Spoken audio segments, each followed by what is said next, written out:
We must stop this deadly alliance. Deception. Shaolin monks. Armageddon. Mortal Kombat vs. DC Universe. Which side will you choose? Welcome to the ultimate Mortal Kombat 3D era story tier list. A stretch of games many of us die-hard fans hold near and dear to our hearts. Over a 6-year stretch from 2002 to 2008, the franchise took some of the boldest risks we've ever seen. And I'm happier than Liu Kang squaring up against Shao Kahn to say we get to relive those stories in full through the good and bad in today's video. Deadly Alliance through MK vs. DC Universe spawned many unforgettable moments and characters, from Onaga to Blaze to Dark Khan.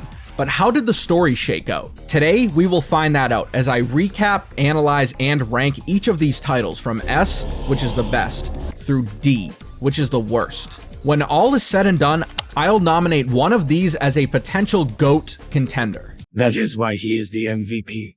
That is why he is the GOAT. The GOAT. Here's a brief recap of the rules. Well, Shujinko, welcome to hell. Mainline games and spin-offs are in play. That means you, Shaolin monks. The stories found within handheld games are in discussion only for lore purposes. And finally, while character arcs are considered, this is mostly about the main plot. I'm not going to delay this any further. Let's sink our Tarkatan Pearly Whites into arguably the most underrated era as we rank the story in every 3D era Mortal Kombat game. But first, with Quan Chi's assistance, he achieved this goal.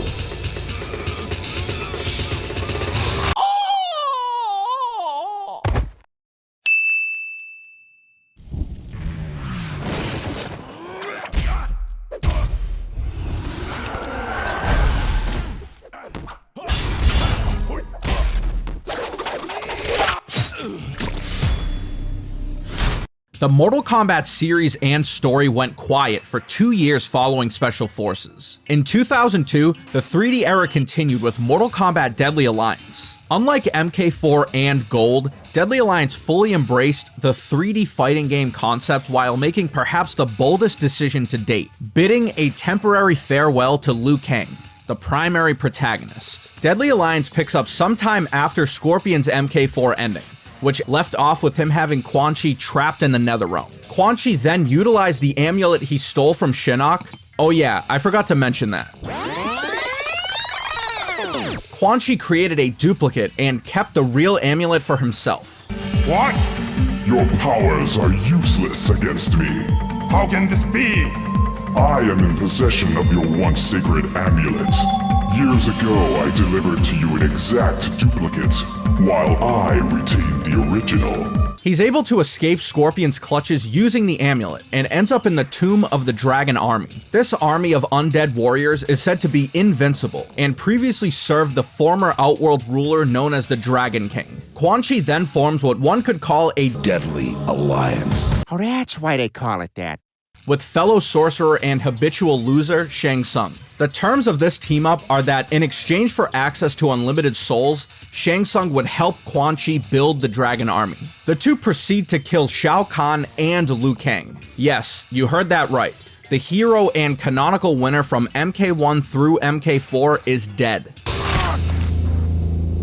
Liu Kang is dead.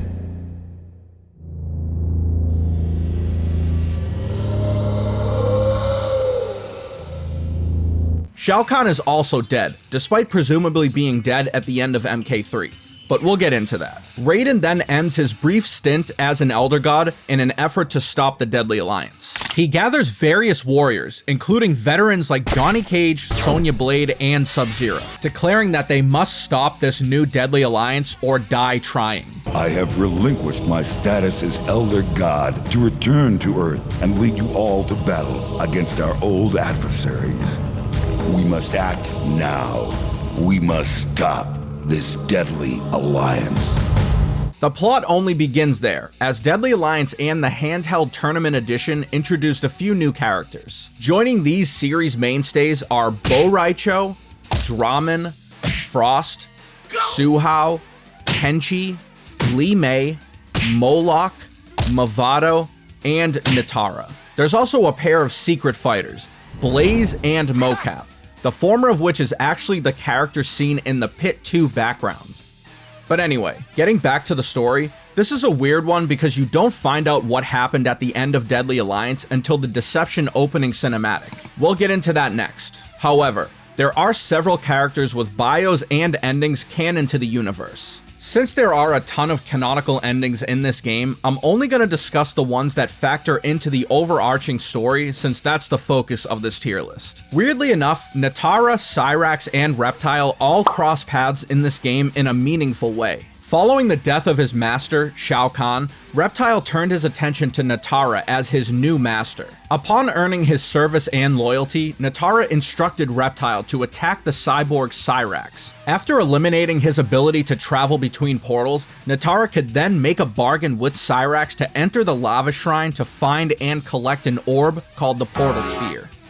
Destroying this orb would liberate her realm from Outworld. Natara completed this goal and fulfilled her promise to Cyrax, sending him back to Earthrealm. However, Reptile learned of her manipulation and role in Shao Kahn's death and sought to track down Natara and Cyrax for revenge. Upon entering the same lava shrine that contained the Portal Sphere, he found no sign of Natara, Cyrax, or the orb. All that remained was a mysterious dragon egg, which broke open and struck Reptile with a beam of light, ultimately helping set up the events of the next game. It's also worth noting that Blaze, the Outworld elemental I mentioned earlier, previously protected this egg after being captured by an ancient sect of holy men. He spent many years in this role, and once the egg hatched and the contents within possessed Reptile, Blaze could continue this journey that began many years ago. Since the ending to Deadly Alliance is essentially up in the air until Deception, let's move to the analysis. Positive number 1, the plot thickens. For a series that hasn't taken many big swings, killing off Liu Kang was an unexpected and welcome decision. If you put yourself in the frame of someone just booting up the game for the first time, witnessing the winner of the last 4 games and the most intimidating final boss dying was perhaps the most exciting decision yet. I mean, sure, Liu Kang fans were understandably furious, but this was a great choice. It added a genuine element of unpredictability, a stark contrast from the days when Shao Kahn was the primary antagonist and Liu Kang overcame whoever stood before him. Positive number 2, the Deadly Alliance. I remember seeing ads and excerpts in old gaming magazines and thinking about how cool it would be to see Quan Chi and Shang Tsung form a team. Ultimately, it delivered on all expectations. We knew what these two were capable of beforehand, but they were never enough individually to become a serious force. Seeing them defeat Shao Kahn and Liu Kang in the opening cinematic made this a compelling and dangerous combo. Elevating these two seemed like an arduous task, but the writers really delivered on the Deadly Alliance. It's also worth mentioning that this is a concept the series would revisit many times, which lends credibility to its impact on Mortal Kombat as a whole. Positive number 3, lore development. The bits of lore revealed in this game were fun to piece together. I particularly enjoyed the addition of Blaze and how the storytellers laid the foundation for what the next 2 games would continue developing. There are some other tidbits as well, like Scorpion ending up in a Soul NATO, Mavado versus Kano, and Jax ending Suhao. But that one hurt my soul. Positive number 4, Natara, Cyrax, and Reptile. I love how a seemingly random side plot revolving around Natara, Cyrax, and Reptile helps set up the next game. This is what I think Mortal Kombat excels at, which can be a positive and a negative depending on how you look at it. I already dug deep into this storyline, but make no mistake about it. This plot that you might otherwise write off would become a serious tipping point. Positive number 5, Conquest. Lastly, this was the first game to introduce the Conquest game mode. This is absolutely not at its peak, but I do like the idea that your experience in this mode reveals more details about the characters. It speaks to the depth and importance of the entire universe depicted in this game and how different storylines continue and intersect.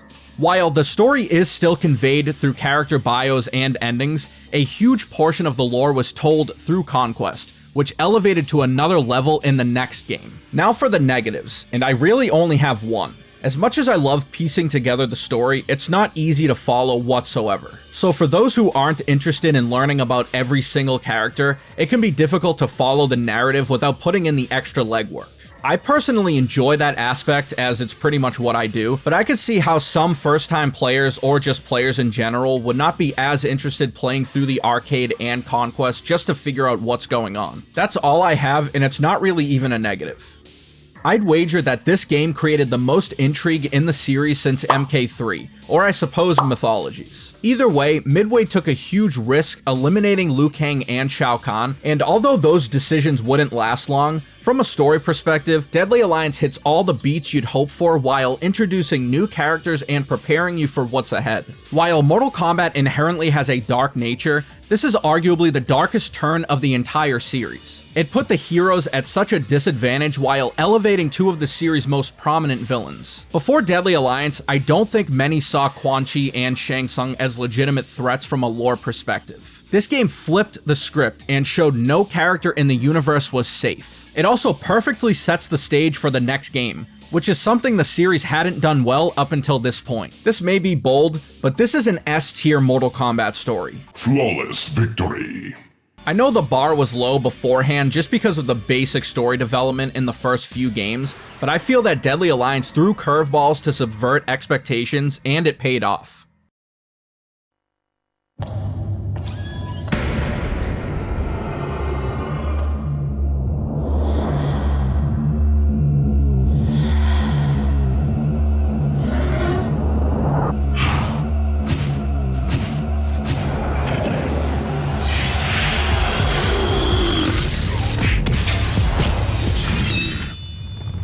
Deception is in us all.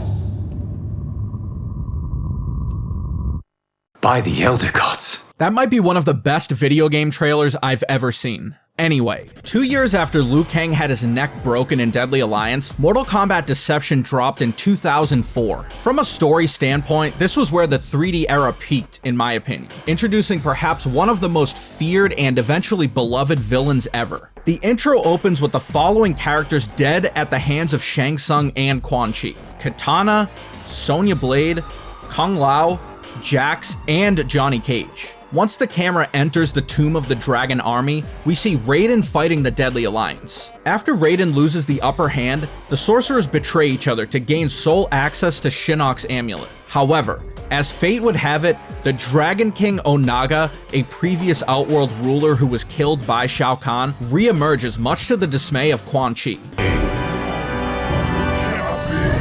But who is Onaga? Well, to keep it brief, he was the previous ruler of Outworld before Shao became Khan. I'm the upgrade. The Emperor we all know now poisoned and eliminated him to capture his throne. Deception marks the culmination of his lengthy efforts to return with a vengeance. Alright, now let's get back to the story. As we covered earlier, he was able to do so after Reptile became possessed by that dragon egg while pursuing Natara and Cyrax. This sequence allowed Onaga to return in his true form. As the Dragon King approaches, an unlikely alliance of Quan, Shang, and Raiden band together. Let's call them the Unlikely Tri-Lions. And despite a powerful blast by the Thunder God,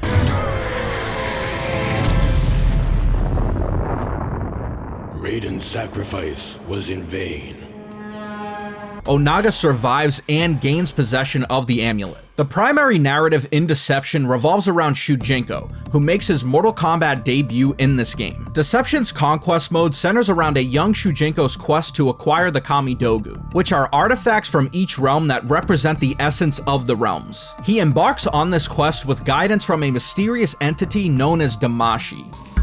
You must find 6 items of great importance. The Kami-Dogu. Think of them as tools of the gods. There is an impending doom that threatens the survival of all the realms. With these tools, the Elder Gods will vanquish this menace. Where do I find these? Kami Dogu. They have been scattered throughout reality. Each one lies hidden in a different realm. The Elder Gods are unable to retrieve these items themselves, and therefore must elect a champion born within the realms to collect them. They have constructed portals and the Nexus to aid their champion in his quest. What is the Nexus? Where do I find it? Once you have found the first Kami-Dogu, I will show you what to do. Until then, good luck with your search. Thank you, Damashi.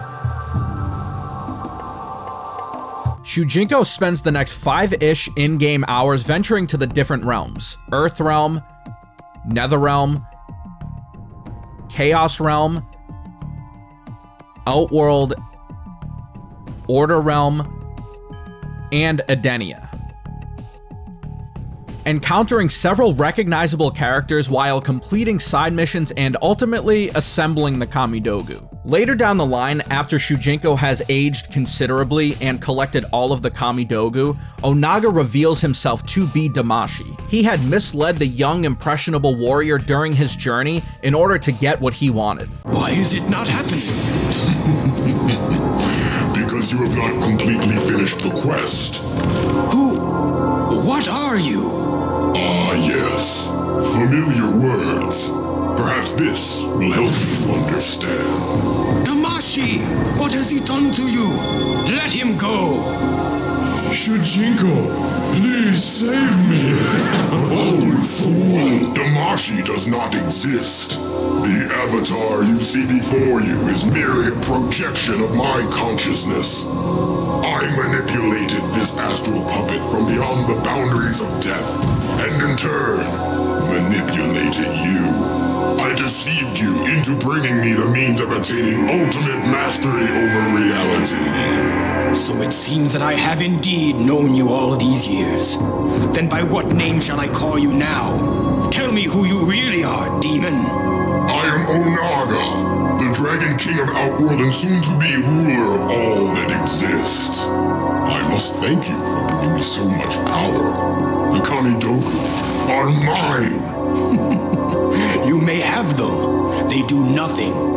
You have wasted your time. Nothing happened when I placed them all on the altar. Not all. If you had found the last piece, the altar would have transported them to the Elder Gods. But the last piece is currently in Outworld in the possession of a fool sorcerer. I will deal with him later. For now, I will take these artifacts you have so dutifully collected for me. I am afraid they will not make it into the hands of the Elder Gods after all. And so, Shujinko, your quest is done. Prepare for death.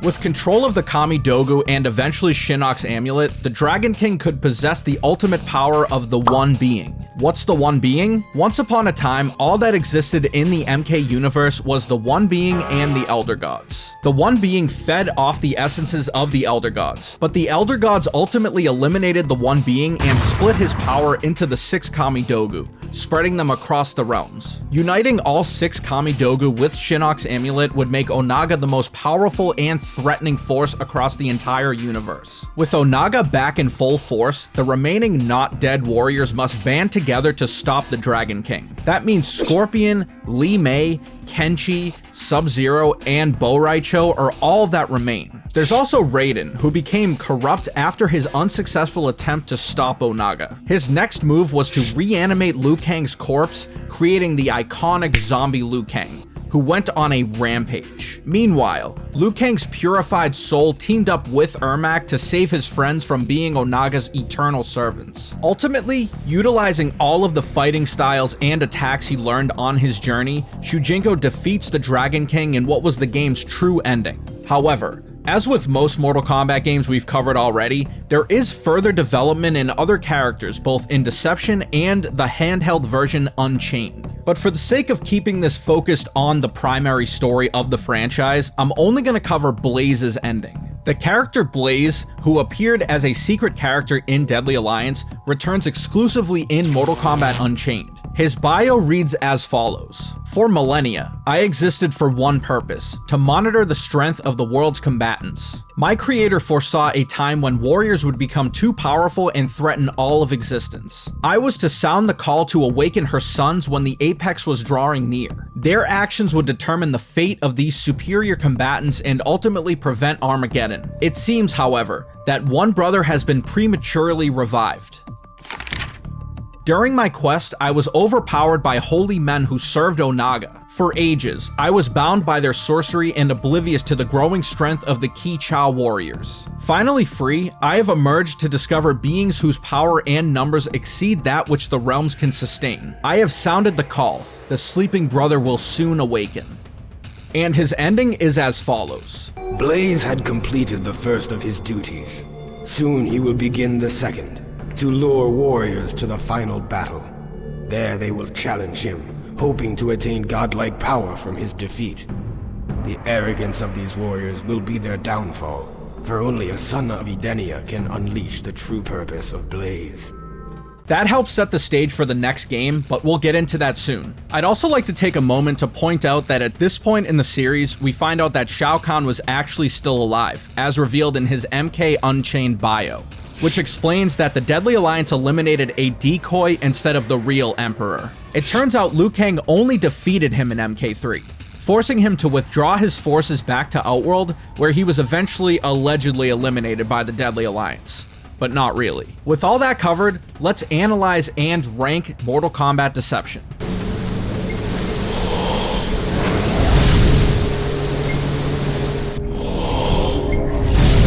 What's interesting about Deception is that this game's Conquest mode conceptually begins many years before the first Mortal Kombat game. Shujinko is just a kid at the beginning of Conquest, and it takes you through his teenage years into adulthood, and eventually the adventures of the older Shujinko we are all familiar with. That's honestly what makes this game so interesting in my opinion. While the mainline Mortal Kombat games and storyline were playing out, here we have a warrior unknown to us working his way through the universe on his own quest. Shujinko's journey to collect and unite the 6 Kamidogu concludes as Onaga possesses Reptile and makes his triumphant return. Everything falls into place nicely from a narrative perspective, even if it's somewhat difficult to follow. With all that said, I'm of the mind that Mortal Kombat Deception has some of the best storytelling in the entire series. Although confusing at times, once you put the pieces together, it's absolutely on par with Deadly Alliance. From the seeds planted in Reptile's ending in that game to the payoff in this game's intro, it's some captivating work.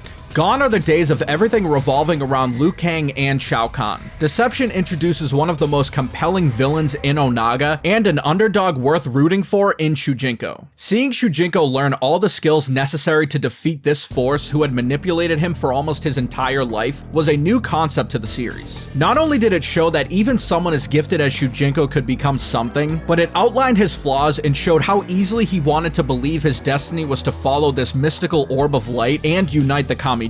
Despite Shujinko being gullible as all hell and failing to question anything, I don't think this story would have had as much impact if he didn't have those qualities. The criticisms toward this aspect of the character are fair, but in a series where few things are logical, Deception is not even as close to the worst offender. For Onaga, apart from his size and his incredibly terrifying presence, his mind was also an asset. From his death before the series even began up until the egg hatched and he possessed Reptile, this was the Dragon King's endgame. Add in several returning and new characters with interesting stories and you have a complete package. Conquest in Deception is the perfect way to tell the story. It was brilliant to follow Shujinko through many years as he meets well-known warriors of the MK universe, Buzz off! learning what they are up to and their movesets. We also got to experience the different realms, the inhabitants of those realms. We thought he had coins. We were wrong. He did not.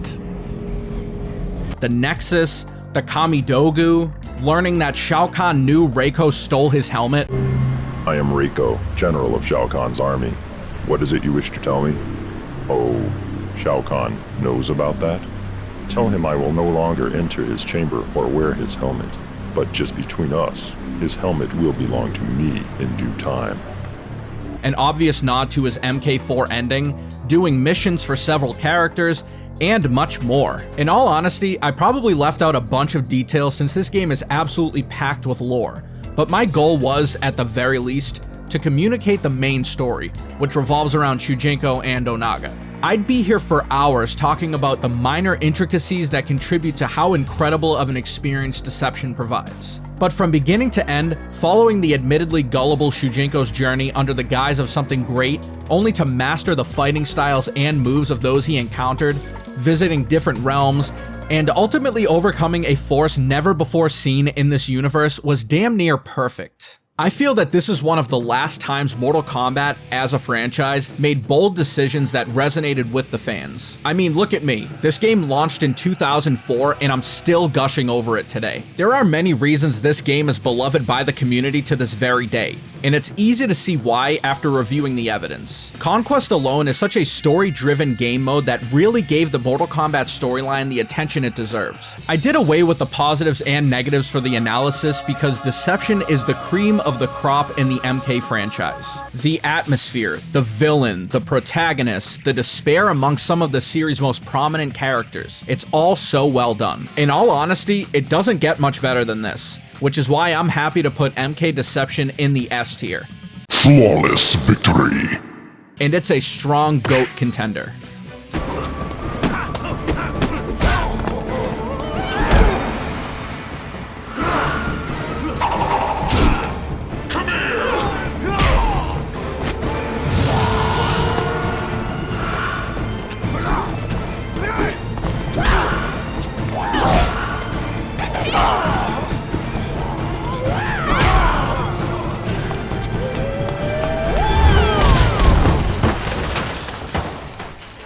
The next game after MK Deception actually didn't continue the lore whatsoever. Instead, the year 2005 brought us unquestionably one of the most universally admired games of the entire series, Mortal Kombat Shaolin Monks. This spin-off entry fell in line with mythologies and special forces, except unlike that second one, it's not terrible. But instead of continuing the lore, it took players back to the OG era. Shaolin Monks offers a non-canonical alternate narrative of what happened after Liu Kang defeated Shang Tsung in the first game. That's where the game begins, and then it retells the events of MK2. The intro showcases an all-out brawl between the good guys and the Sorcerer, Goro, and their allies. The antagonists are able to escape Shang Tsung's island, and the Shaolin Monks have to fight their way off the island. These are your protagonists for this entire adventure. The overall goal of this game is for the Shaolin Monks to successfully locate and defeat Shang Tsung, and eventually Shao Kahn. Liu Kang and Kung Lao encounter other well-known characters from the series on their journey, including Johnny Cage. Shang Tsung is trying to turn us against each other. Back in the academy, he was impersonating me. He can morph into anyone he wants. Jax. He says he has little power here. The best he can do is see pieces of the future and act as a guide. I have to keep going. I've been sent from Earth to rescue Sonya. Sonya?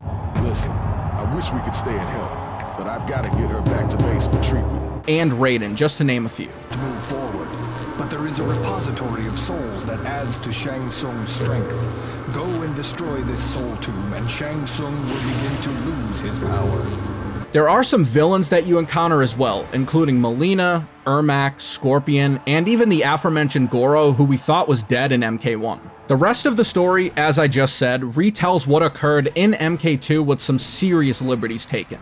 And by that, for example, Jade dies for no apparent reason. Katana is depicted as if she's known the truth about Shao Kahn for much longer than the original MK2 says. This game features a few bizarre choices, but Shaolin Monks pretty much paints the picture of what we would have seen if there were cutscenes in the first and second game. There aren't too many storyline elements worth covering apart from the glaring differences from the first two games, but I will note that there are some interesting tidbits of information woven into the story. There's a few scenes where the Shaolin Monks interact with Kuai Liang and they discuss Noob Saibot and how he fell under the influence of an elder god, which we know now is Shinnok.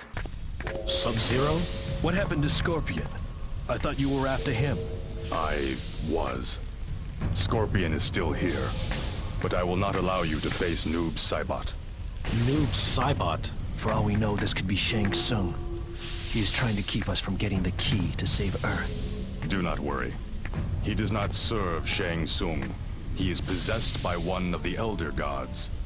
There is more here than just Shang Tsung's attempt to invade Earthrealm. We also get to see what potentially unfolded when Jax rescued Sonya from Khan's Coliseum in MK2. Damn Outworld tech. Haven't they ever heard of ball bearings?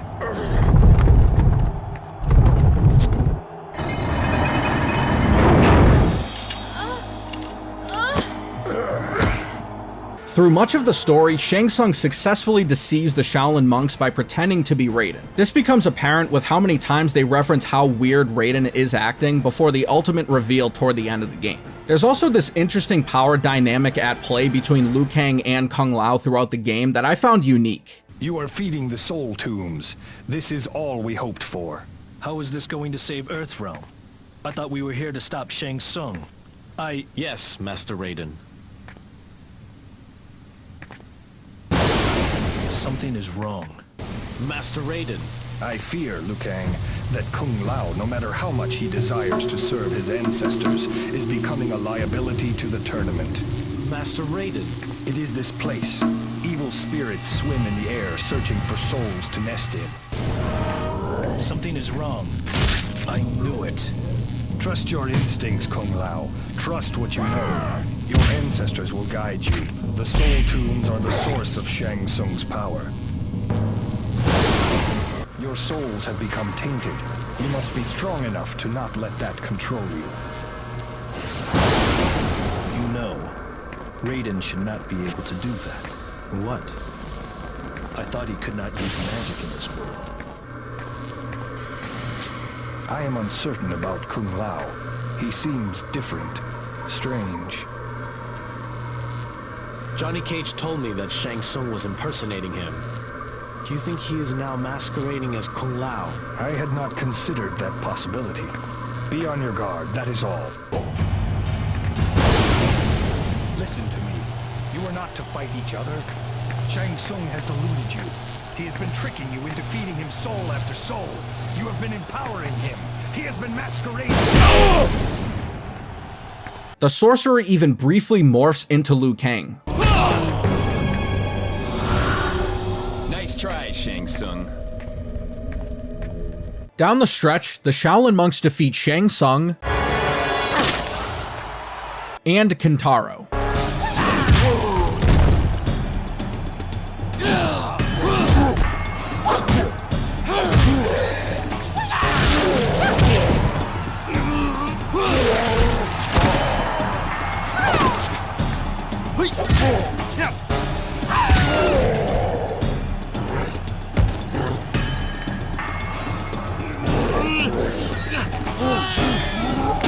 This leads up to the final showdown with the Emperor of Outworld, Shao Kahn.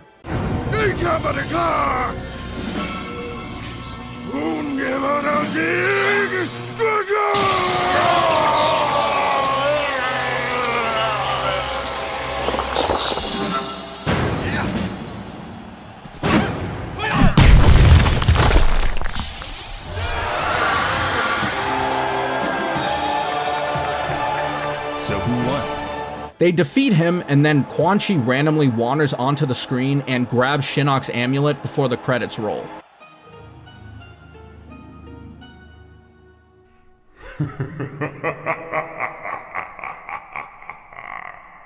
That about covers everything I believe is worth mentioning in the story mode, so let's proceed to the analysis and begin with the positives.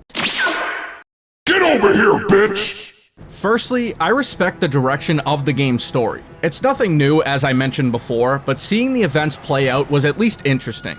The cutscenes and dialogue added more to a story that I already think highly of. Don't get me wrong, Shaolin Monks doesn't reinvent the wheel by any means, but it adds context to one of the best games in the Mortal Kombat series. The second positive is that, although it made no sense, the opening cinematic was incredibly well done and it really captured my attention. And by "it made no sense," I mean we were led to believe that Liu Kang defeated Shang Tsung to win the tournament, and that was it. Seemingly out of nowhere, there's this all-out brawl between the heroes and villains that somewhat breaks from the tournament format introduced in the first game. But I will say that it did hold my attention and it made me curious about what would unfold in the game. For the third positive, I have to say that I do like the diversity of characters involved here. Liu Kang, Kung Lao, and Raiden as the main characters made the most sense plot-wise, and the ancillary characters made the story way more enjoyable than it needed to be. Some serious mainstays filtered in and out of the story, and we even got to see a pre-burn Cabal.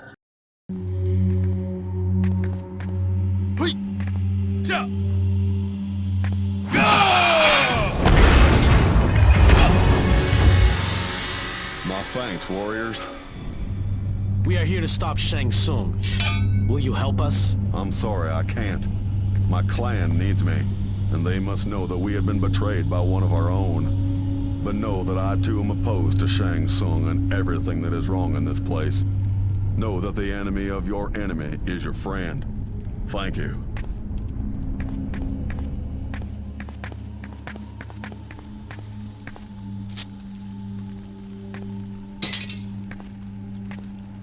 That was a pleasant surprise. Positive number 4 is that the bits of lore featured throughout were also a fun inclusion. Specifically Noob Saibot's backstory, Sonya being held captive by Shao Kahn, and Kitana's relationship with Liu Kang.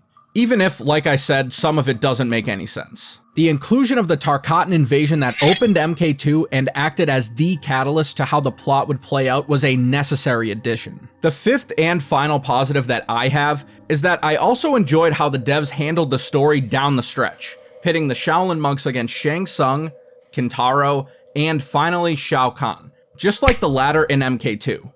All three fights were executed well, and they were not easy by any stretch. I'll also reiterate that I enjoyed the events that led up to Shao Kahn's arena, where you help Jax rescue Sonya and Kano inexplicably dies. The ending was kind of whatever, but that's honestly how the ending to MK2 proper felt, so it definitely tracks. Now jumping over to the negatives, the first one I have is that the plot is so inconsistent that it's actually confusing at times. Imagine diving deep into the lore of the previous games only to see Jade die inexplicably and Scorpion act like an unhinged psycho. It almost felt as though the writers didn't do research, or perhaps the intention was to not remain 100% faithful to the first two games. But there are just a few moments that make you wonder why and how these characters died or made certain decisions. I don't know, perhaps this happened in another universe. Negative number 2 is that some of the characters act very, let's say, out of character. Case in point, the Shaolin monks, who are just oblivious. How do they not realize that this clear Raiden imposter is not the real Raiden? They also just end opponents for no apparent reason most of the time, which is essentially only the case so the game has an excuse to include fatalities.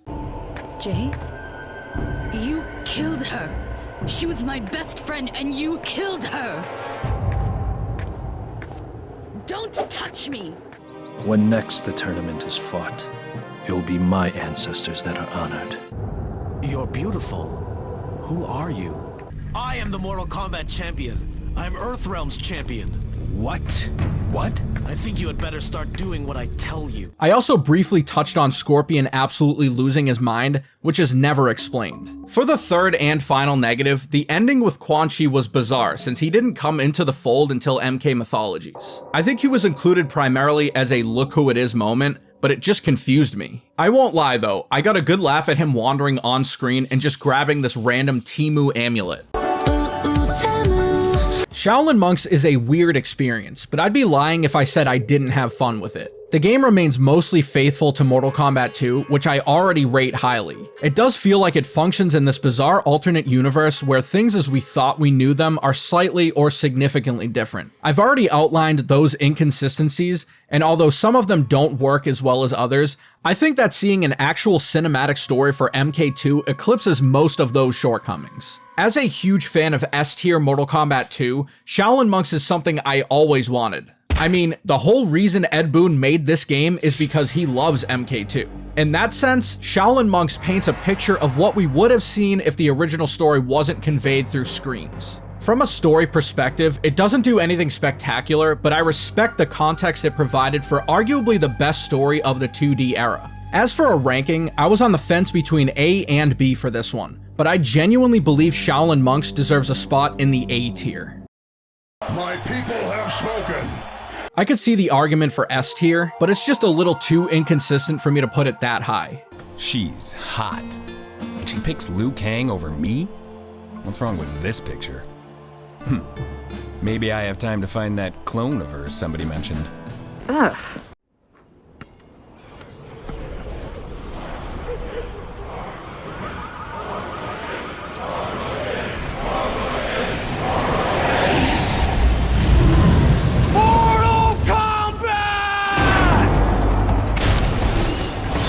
Every warrior has been summoned for one final battle.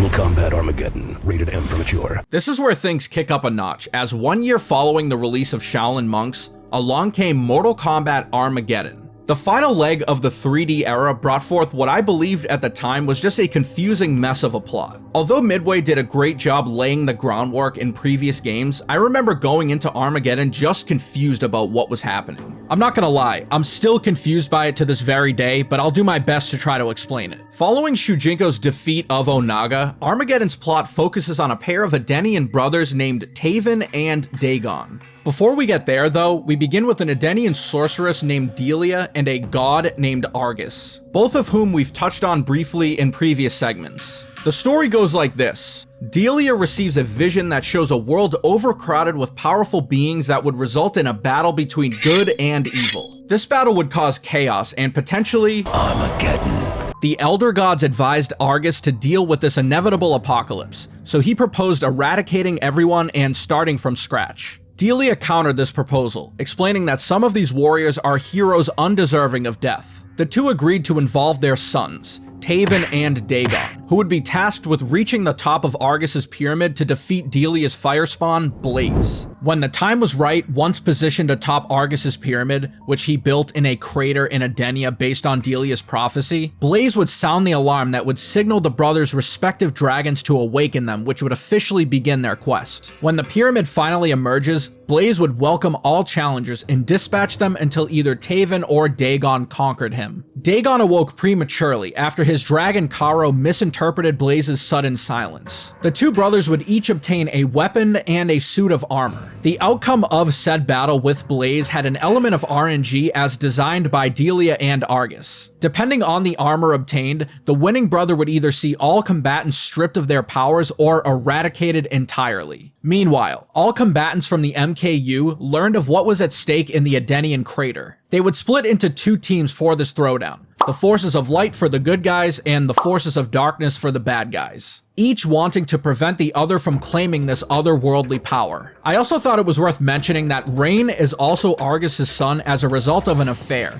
technically making Taven and Dagon his brothers. You might be wondering where Blaze went after his role of guarding the dragon egg was fulfilled. Well, this interaction in Deception explains that. I was about to continue my eternal quest, but I cannot remember what it is. A spell has taken my memory. Please find me a potion to restore it. Holy men ambushed me and forced me to guard a dragon egg, but the dragon has been reborn, and I am now free. You have returned with the memory potion. Ah, yes. I remember my quest. Many thanks, stranger. Alright, now let's get back to the story. Your father has a very important task here for you. Your brother, Dagon, will also be participating. It is a competition between the two of you, from what I understand. What? Competition? Last I remember, Dagon and I were summoned to Father's throne room, and there you were both rendered unconscious. I don't know the details of this quest. I was charged only with hiding you in Earthrealm and awakening you when the time came. That time is now. No. This is all too strange. Where is my father? I wish to speak with him. He learns of his mission from his late father. Taven, the time has come for you and Dagon to prove your worth to Edenia. I must choose my successor as protector of the realm. I give you each a weapon of great power. You will find them on the wall behind this altar. Your mother has also left you items of great importance. You will find them in her temple to the north. What are they? What is their purpose? You must find Blaze, a fire spawn created by your mother. Use the items we have given you to defeat him. The victor will not only succeed me as protector of Edenia, but he will receive a gift worthy of a god. Go now, and may the Elder Gods watch over you. Taven discovers that a weapon left for him was missing before Sector knocks him unconscious and takes him aboard the Takunin warship as a prisoner. Upon defeating Sector and escaping his warship, he ventures to Delia's temple. Once there, Taven grabs his armor after an encounter with the Lin Kuei. It seems my brother has already been here to retrieve his gift. Strange. That would mean he's been awake for quite some time. I assume you have a key. You could say that.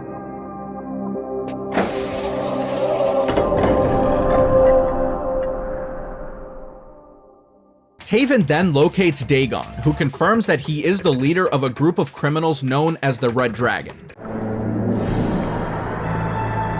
Taven. Dagon! You look older. I am older. Much older than you, big brother. So you were awakened long ago. Why are you here? This is my stronghold. Your stronghold? And these warriors? I formed the Red Dragon clan many ages ago. There must be some misunderstanding. Your soldiers have been hunting me. There is no misunderstanding. For years, my clan has infiltrated every corner of Earthrealm searching for you. Scouting parties were placed in locations where you were likely to appear. At our parents' temples, for instance. I see you found your armor. I wear mine always. Why would you send your clan after me? Isn't it obvious? I intend to kill you. What? The prize will be mine, Taven. I will not risk losing it to you. Grandmaster, please excuse the intrusion. Speak, Mavado. Blaze has been found. Excellent. I must make preparations. See that my brother never leaves this stronghold alive. He defeats various enemies in the Red Dragon Fortress, then locates Dagon's dragon, Karo. Karo informs Taven that he accidentally woke Dagon prematurely. Dagon then eliminated his own parents, Delia and Argus, and allowed the Red Dragon to experiment on his own dragon. Karo, you're injured! I have been enslaved here by Dagon. He uses me to teleport his clan anywhere in the realms. I can't believe he could be capable of something like this. He is not the man you once knew. What happened? I am partially to blame.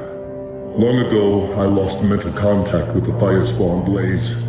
I mistakenly took it as the signal to awaken your brother, but it was too soon. Reviving him early had unforeseen effects.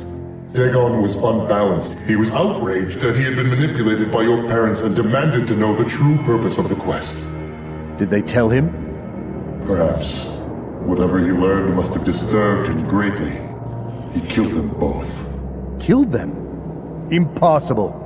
Father was a god. Mother was a powerful sorceress. How he did it is of little importance. They are gone, and I am to blame.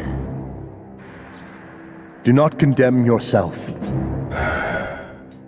Nevertheless, I wish to atone for my mistake. Moments ago, I created this portal to the Netherrealm for your brother. He is there now. You must follow him. Leave now. I cannot hold the portal open much longer. Taven then follows Dagon to the Netherrealm, where we learn of his alliance with Shinnok.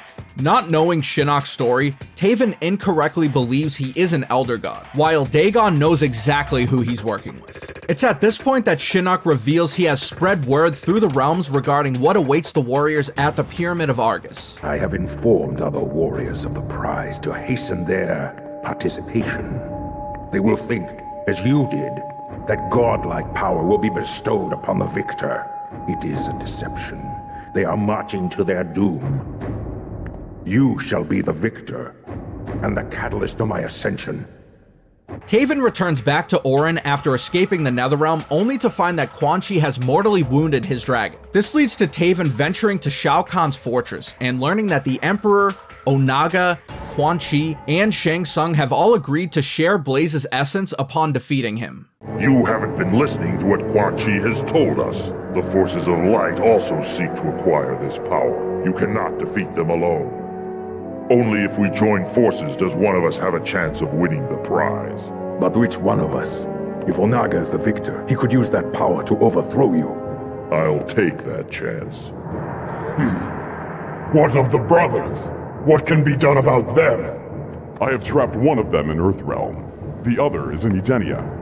We must go there now. Our allies are waiting.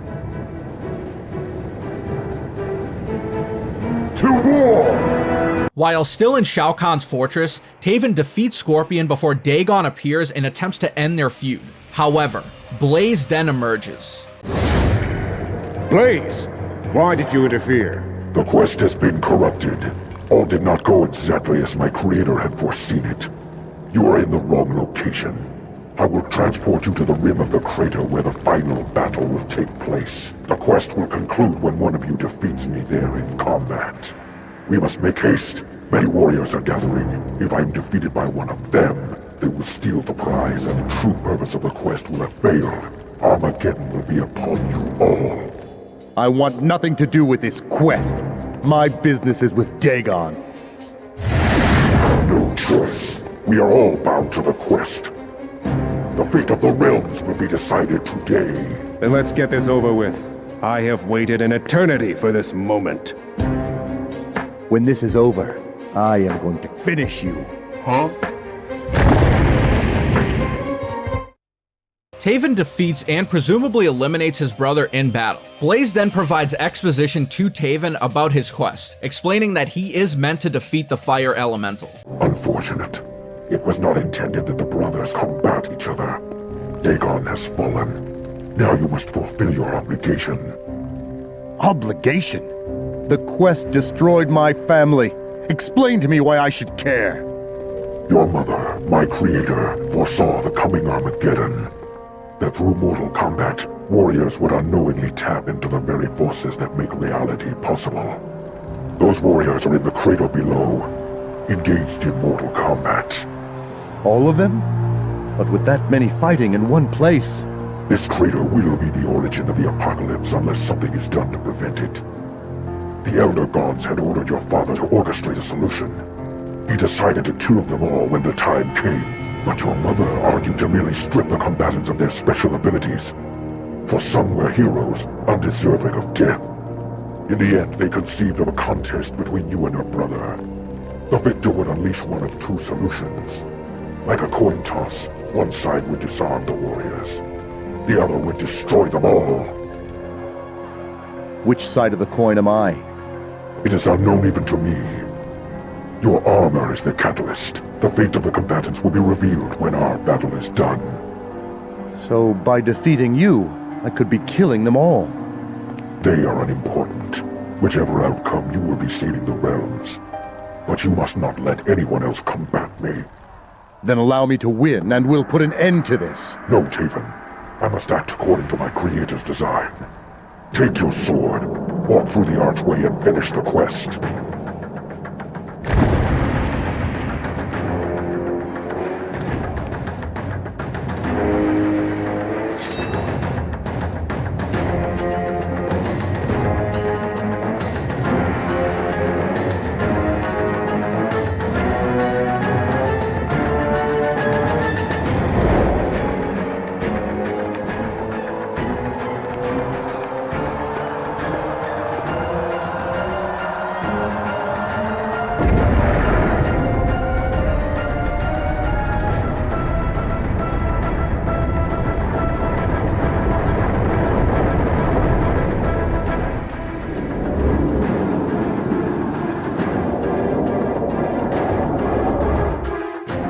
Face me in Mortal Kombat!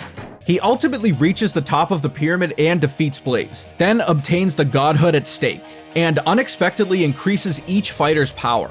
The game concludes with Taven suggesting that he will find a way to prevent Armageddon. He released by his death passed through me, granting me full godhood.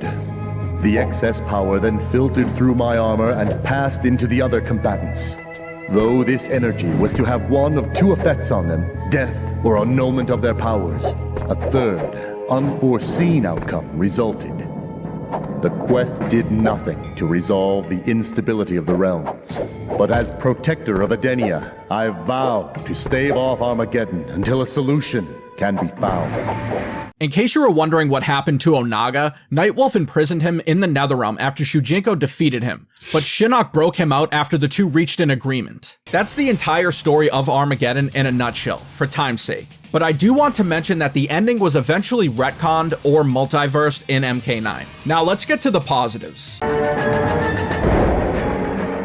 Sub-Zero? For positive number one, we have to begin with the Battle of Armageddon, the Avengers Endgame of the Mortal Kombat series. What can I say that hasn't already been said? The thought and effort that must have gone into crafting this sequence during development must have been astronomical.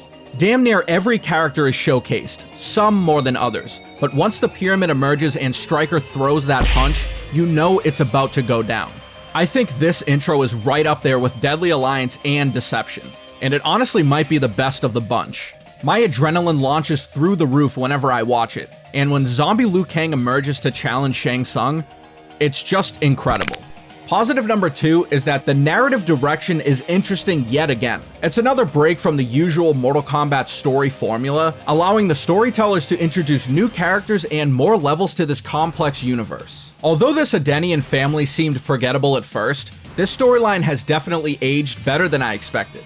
I definitely have my own issues with some characters and the overarching story, but the narrative has a certain appeal to it. Positive number 3 is that the cast is just incredible, and an absolute cheat code for a fighting game.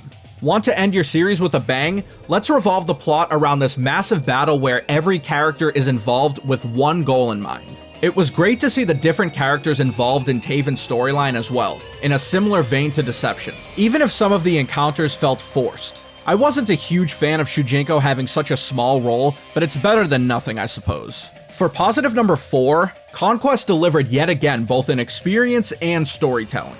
There's just something about cutscenes and this action-adventure game mode that makes the plot more enjoyable than it could have been otherwise. It's a fun way to see where all of these characters are at after the previous few games, especially since the devs couldn't even finish the BIOS for each character. Positive number 5 is that Armageddon's scale and environments are such a great addition to the series. Like Deception, the constant change of scenery kept the experience fresh. I especially like the pyramid for what it represents, and it's easy to see why we've seen it a few more times since then.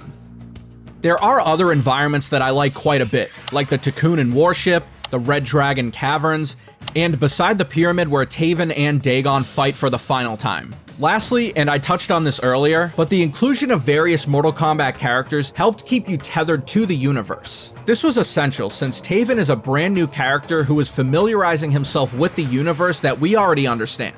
He didn't know what Shinnok was all about, so I thought it was cool to see Taven be completely oblivious while we are all sitting there knowing this guy is bad news. It also showed that Dagon's premature awakening allowed him to meet different characters and formulate alliances. Now for the negatives. Taven and Dagon are just not very compelling characters, in my opinion. I can see the appeal of Dagon in some sense, but laying the weight of the entire plot on these two new characters was definitely an interesting decision. Taven just lacks the it factor we've seen in countless other MK characters, and I think that damaged the final product. That's not to say that Liu Kang and Shujinko are the most heroic characters with these bright personalities, but from my perspective, Taven just feels like another Shujinko with less character development. While I think his naivety is somewhat endearing, Taven is just bland to me. But let me know your thoughts in the comments. For negative number 2, and this could just be a me thing, so forgive me, but the plot is downright confusing. I touched on this a bit earlier, but it felt like Midway pressed the reset button instead of just continuing Shujinko's story or anything that was established in the previous game. I know that Blaze had been kicking around since Deadly Alliance, and I enjoy Blaze as a concept, but throwing Taven, Dagon, Delia, Argus, and some dragons into the mix threw me for a loop. The build up to Blaze was great, but the payoff was not. Negative number 3 is that I don't like how not all of the characters are properly showcased in Conquest. The story reduces some of them to mere apparitions during the Shinnok segment, which felt like a cheap way to include them. I respect the effort invested to make these characters at least somewhat relevant in Taven's story, especially with 60 plus characters on the roster, but some appearances are completely forgettable and some are left out entirely.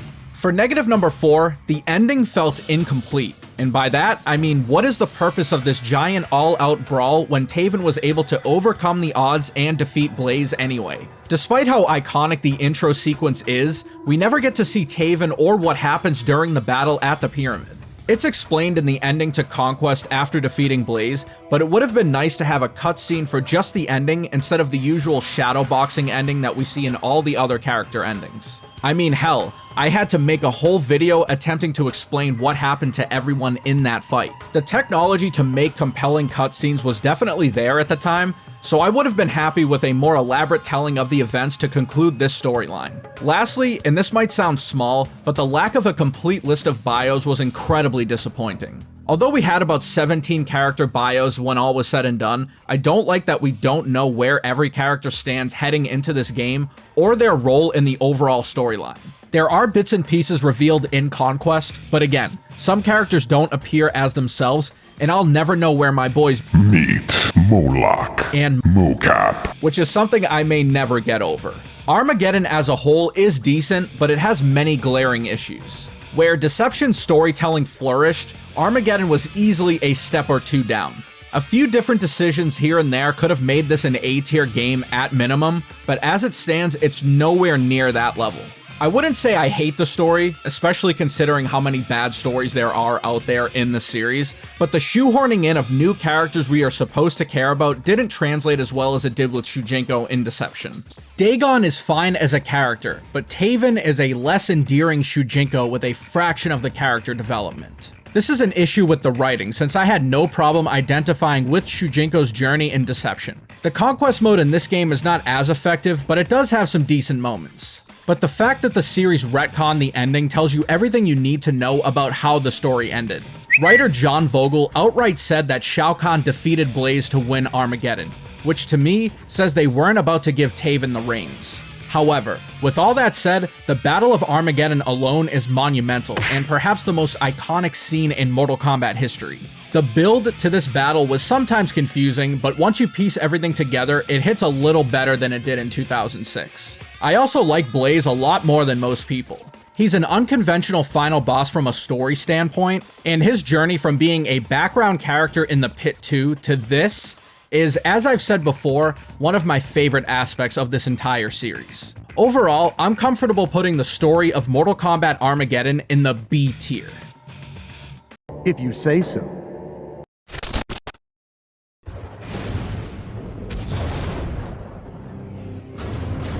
This fall, two worlds collide, and combat begins again. Fight!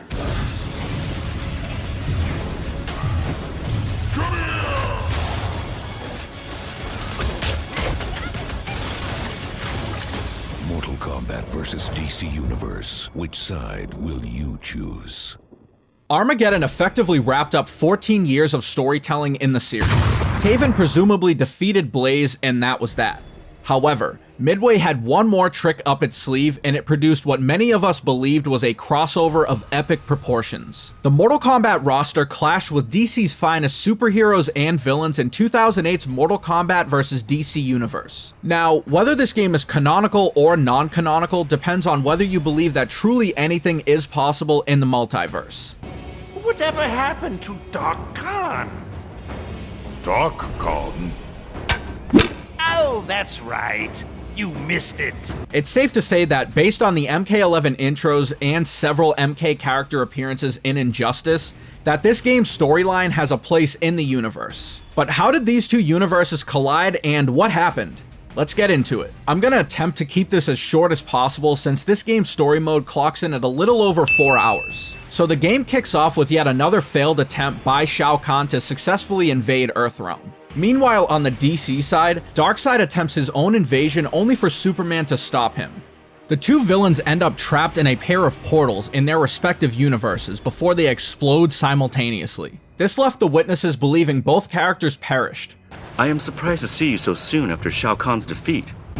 Reports are coming in that Darkseid has been defeated by Superman. But instead, they merge into one seemingly unstoppable force named Dark Khan. This predicament also leads to the merging of both universes.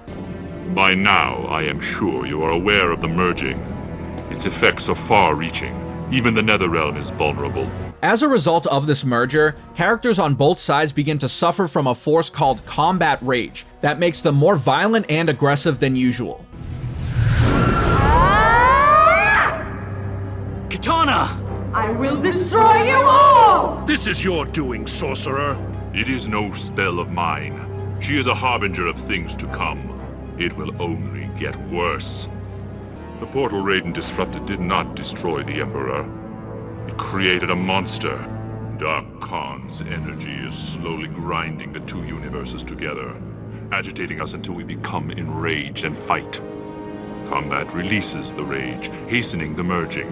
Then Dark Khan must be stopped. Not yet.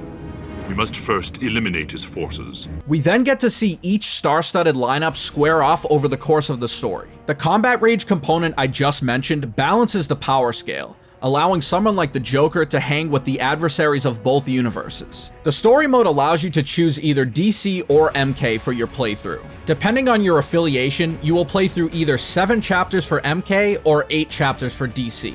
There are plenty of iconic locations from both universes, but the experience is mostly the same either way. However, it is cool to see the different characters interact throughout the story, and who could forget this memorable scene of Scorpion in the Batmobile?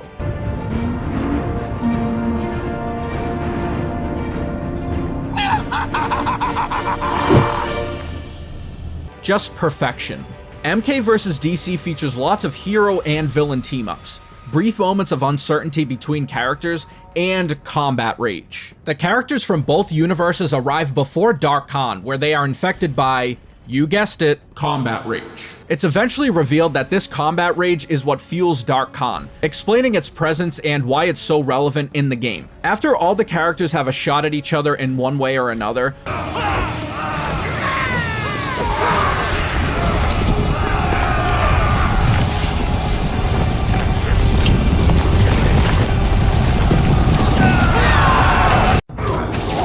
the rage flowing through them, Raiden and his allies battled the invaders with a diabolical elation.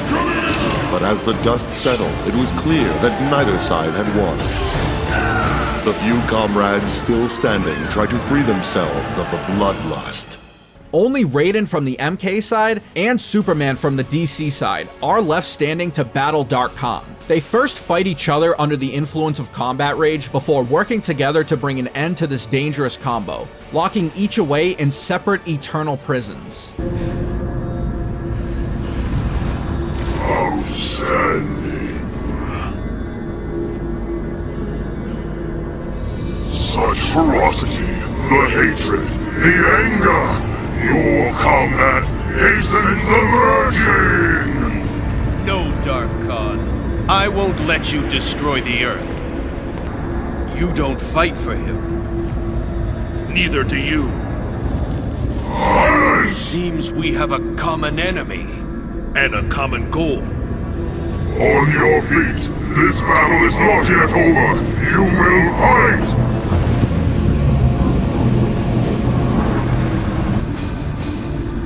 Face each other, or face me. It makes no difference. You will fight! Superman! He's gone. Shao Kahn's throne room.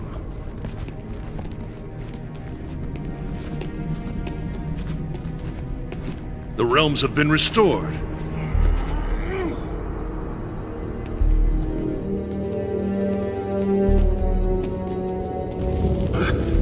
Who are you?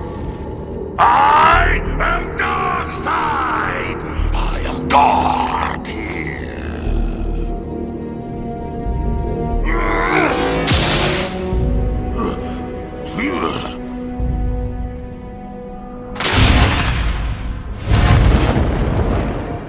If you are anything like Shao Kahn, you will find no refuge here. Your fate will be decided by the Elder Gods.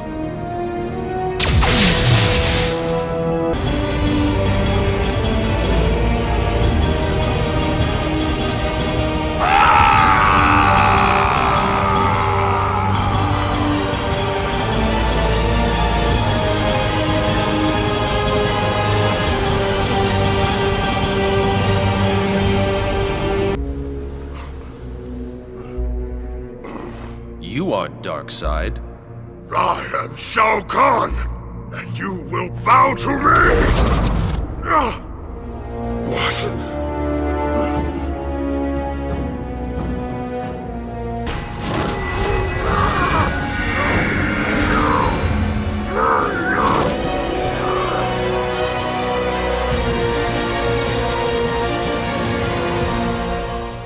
That is the brief plot overview of the first ever clash between MK and DC. But where does it rank?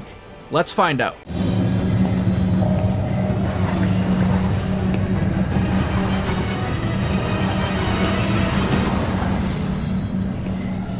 Now, this isn't your average Mortal Kombat game, but it actually kind of is. You have your heroes, villains, a central plot device, and a primary boss character. Either way, I think the best way to assess this story is to begin with the positives. Oops! Where did that come from? My first positive is just the roster on both sides. I think Midway chose all of the essential characters I'd want in a game like this. There's characters on all levels of power, from Superman to the Joker to Kano to Liu Kang.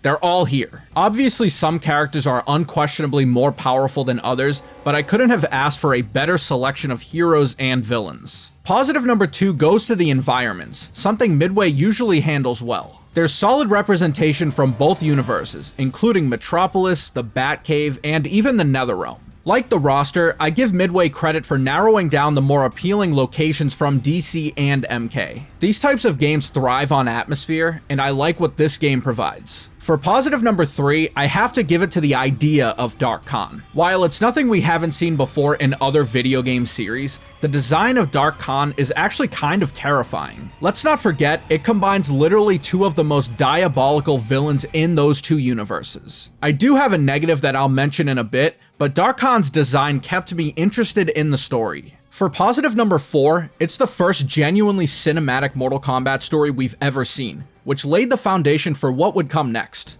It established the formula for what we have all come to expect from Mortal Kombat storylines. Although Deception and Armageddon gave us a taste of this, MK vs. DC gave us the first immersive experience. Say what you will about the plot, but the visuals and the very idea of DC and MK characters going to war is a fun experience. For my fourth and final positive, I have to commend the writers for Combat Rage. Back when I played this game, I didn't like it, but it's actually kind of a brilliant way to realistically pit Superman against someone like Kano. We all know how this fight would go, even if Kano had a kryptonite laser eye and knives, so the Combat Rage at least made certain fights believable. I also enjoyed that it was a residual effect of Dark Khan's presence in this storyline. Now for the negatives, and the first one I have is a counter to what I said about Dark Khan's design.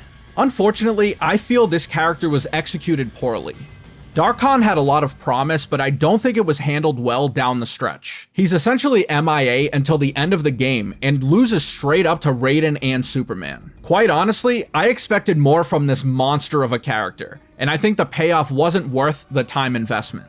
Negative number 2 is that the roster just really has nothing to do for the most part. The central conflict in this story is that the two universes blame each other for the merger. This creates hostility, and combining that with the Combat Rage drives the entire plot to the very end. There are some cool moments here and there, but I don't think it develops the character-to-character feuds and team-ups well enough. It just felt like such a missed opportunity. I'm not sure what would have improved the plot. Maybe the merger happens without even the audience knowing why, and at least leave some mystery until the third act. I'm not sure, but let me know if you have any better ideas for this game in the comments. For negative number 3, I have to give it to the ending. Although it was exactly what I expected, I still felt let down since there was no real ambiguity or openness. It's just, good guys overcome Combat Rage and team up to defeat Dark Khan, and that's it.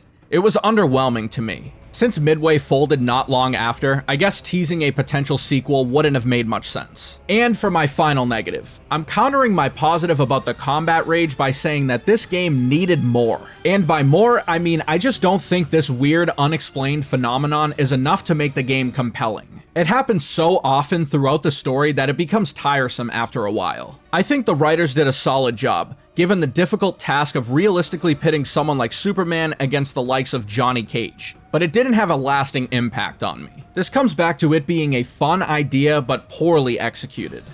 All in all, I think MK vs. DC is fine for what it is. Another entry to the multiverse. I strongly believe that without this game, we would have never gotten Injustice 1 or 2, which also means we would have never gotten Scorpion, Sub-Zero, and Raiden in a DC fighting game. As a standalone game, the plot of MK vs. DC is weak and somewhat unimaginative. It relies too much on familiar tropes while lacking depth, which in 2008 following Armageddon is something that the series desperately needed. I thought the Combat Rage aspect was an interesting idea for power balancing purposes, but the story relies on it too much. However, it's not entirely unplayable. Seeing these characters from vastly different universes interacting and throwing down is something we may never experience again. MK vs. DC has some fun moments, Dark Khan is an interesting idea, and I can't ignore that this game really set the stage for how all stories would be told in the future. I personally would love to see NetherRealm take another crack at this concept, but as far as this version of MK vs. DC is concerned, I'm putting it in the C tier.